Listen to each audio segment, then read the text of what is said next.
Hello, everybody. It's Cody at Cody's Reading Time, and I'm back again with another story out of the Red Fairy book by Andrew Lang. And this one is called The Six Sillies. I hope you enjoy it, and if you do enjoy my narrations, please subscribe.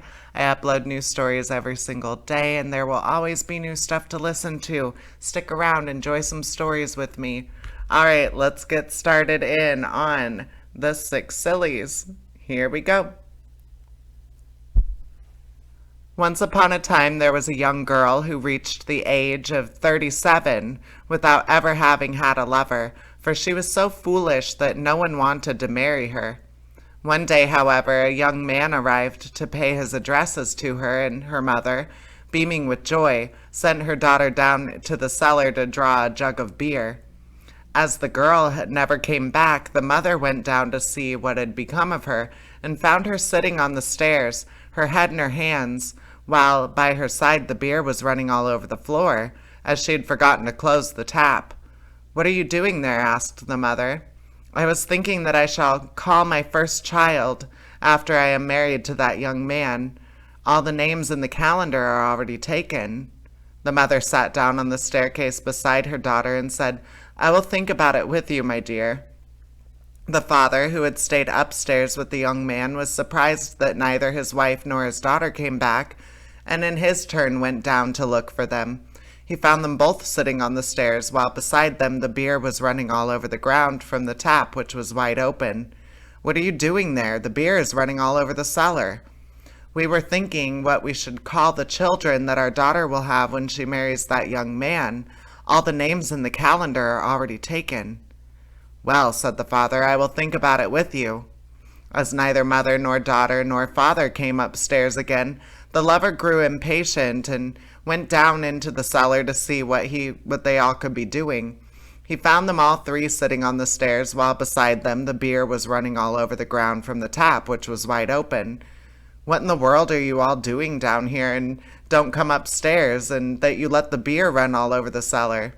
"Yes, I know, my boy," said the father, "but if you marry our daughter, what shall you call your children? All the names in the calendar are taken."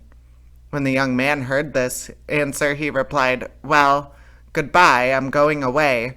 When I shall have found 3 people sillier than you, I will come back and marry your daughter." So he continued his journey, and after walking a long way, he reached an orchard. Then he saw some people knocking down walnuts and trying to throw them into a cart with a fork. "What are you doing there?" he asked. "We want to load the cart with our walnuts, but we can't manage to do it." The lover advised them to get a basket and put the walnuts in it so as to turn them into the cart. "Well," he said to himself, "I have already found someone more foolish than those 3. So he went on his way, and by he came to a wood. There he saw a man who wanted to give his pig some acorns to eat, and was trying with all his might to make him climb up the oak tree. "What are you doing, my good man?" asked he. "I want to make my pig eat some acorns, and I can't get him to go up the tree." "If you were to climb up and shake down the acorns, the pig could pick them up." "Oh, I never thought about that." "Here's the second idiot," said the lover to himself.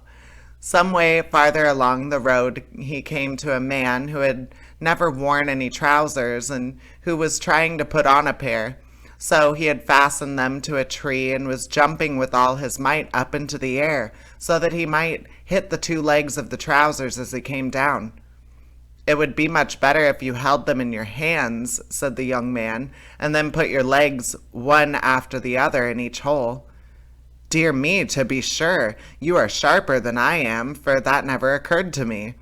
And having found 3 people more foolish than his bride, or her father, or her mother, the lover went back to marry the young lady, and of course, of time they had a great many children. And that is the end of that story. I hope you enjoyed it, and please subscribe. I upload new stories every single day. There will always be new ones to listen to. All right, take care, everybody. Bye-bye.